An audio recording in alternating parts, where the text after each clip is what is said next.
Expect the expected ಅಂತ ಅಶ್ವಿನಿ ಚಪ್ಪಾಳೆ ತಟ್ಟೋ ಹಾಗೆ ಮನೆಯ ಕ್ಯಾಪ್ಟನ್ ಗಿಲ್ಲಿ ಅವರ ನೆಚ್ಚಿನ ಕಾವು ಅವರನ್ನ ವಾರದ ನಾಮಿನೇಷನ್ ಇಂದ ಇದೀಗ ಸೇವ್ ಮಾಡಿದ್ದಾರೆ. ಹೌದು, ಹೈಲಿ ಆಂಟಿಸಿಪೇಟೆಡ್ ಕ್ಯಾಪ್ಟನ್ ಗಿಲ್ಲಿ ಅವರಿಗೆ ದೊರೆತಿರುವ ಕ್ಯಾಪ್ಟನ್ಸಿ ಪವರ್ ಅನ್ನ ಮಿಸ್ಯೂಸ್ ಮಾಡ್ತಿದ್ದಾರಾ ಅನ್ನೋ ಪ್ರಶ್ನೆ ಕಾಡ್ತಿದೆ.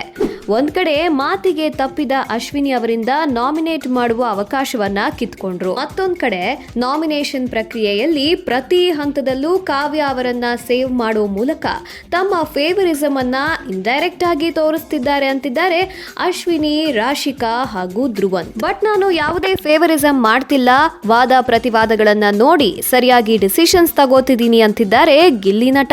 ಆದ್ರೆ ಪ್ರತಿ ಬಾರಿ ಗಿಲ್ಲಿ ಯಾರ ಮುಖವಿರುವ ಟೈಲ್ಸ್ ಒಡೆಯೋ ಡಿಸಿಷನ್ ಮಾಡ್ತಾರೆ ಅನ್ನೋದು ಮುಂಚಿತವಾಗೇ ಮನೆಯ ಮಂದಿಗೆ ಗೊತ್ತಾಗ್ತಿತ್ತು. ಹೀಗಾಗಿ ಇದು 100% ಫೇವರಿಸಂ ಅನ್ನೋದು ಅವರ ಅಭಿಪ್ರಾಯ. ಆದ್ರೆ ಗಿಲ್ಲಿ ಫೇವರಿಸಂ ಮಾಡ್ತಿದ್ದಾರೋ ಇಲ್ವೋ ಅನ್ನೋದನ್ನ ಜನ ಡಿಸೈಡ್ ಮಾಡ್ತಾರೆ ಅಲ್ವಾ? ಇದೆಲ್ಲ ಹೊರತುಪಡಿಸಿ ಮತ್ತೊಂದು ಆಂಗಲ್ ಅಲ್ಲಿ ನೋಡೋದಾದ್ರೆ ರಕ್ಷಿತಾ ತುಂಬಾ ಸ್ಮಾರ್ಟ್ ಆಗಿ ನಾಮಿನೇಷನ್ ಆಟ ಆಡಿದ್ರು ಅನ್ಸುತ್ತೆ. ಯಾಕಂದ್ರೆ ಪ್ರತಿ ಹಂತದಲ್ಲೂ ಕಾವ್ಯ ಜೊತೆಗೆ ಮತ್ತೊಬ್ಬ ಮಹಿಳಾ ಸದಸ್ಯೆಯನ್ನ ಚೂಸ್ ಮಾಡಿ ಒಂದೇ ಕಲ್ಲಲ್ಲಿ ಎರಡು ಹಕ್ಕಿ ಅಲ್ಲದಿದ್ರು ಒಂದನ್ನಂತೂ ಒಡೆಯೋ ಆಟ ಆಡಿದ್ರು. ಹೇಗಿದ್ರು ಗಿಲ್ಲಿ ಕಾವ್ಯನ ಸೇವ್ ಮಾಡೇ ಮಾಡ್ತಾನೆ.